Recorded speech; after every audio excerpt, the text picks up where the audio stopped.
জন্মদিনের দিন সকাল থেকে কি করেছিলাম সেটা তো তোমরা দেখলেই। চলো এবার সন্ধেবেলা কি হয়েছিল সেটাই তোমাদের সাথে এই ভিডিওতে শেয়ার করি। এখানে দেখো সমস্ত কিছু সাজানো হচ্ছিল, যেহেতু আমি এক্ষুনি কেক কাটবো।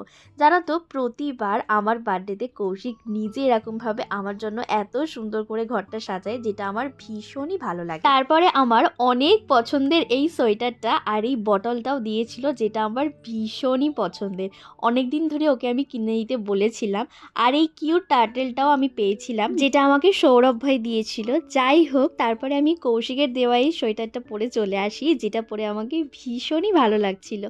আমার জন্মদিন নিয়ে আমার অনেক এক্সপেকটেশন থাকে, কিন্তু আমি এমন সময় জন্মেছি এই কনকনে ঠান্ডায়, কি বলবো আর তোমাদের। এই সময়টা যদি একটু কম ঠান্ডা হতো বড্ড বেশি খুশি হতাম। যাই হোক, তারপরে কেক কেটে সবাই মিলে অনেক অনেক মজা করি, ছবি তুলি, আর ছাদে গিয়ে বাজিও ফাটিয়েছিলাম, দিয়ে বসে পড়ি একসাথে খাওয়া দাওয়া করতে।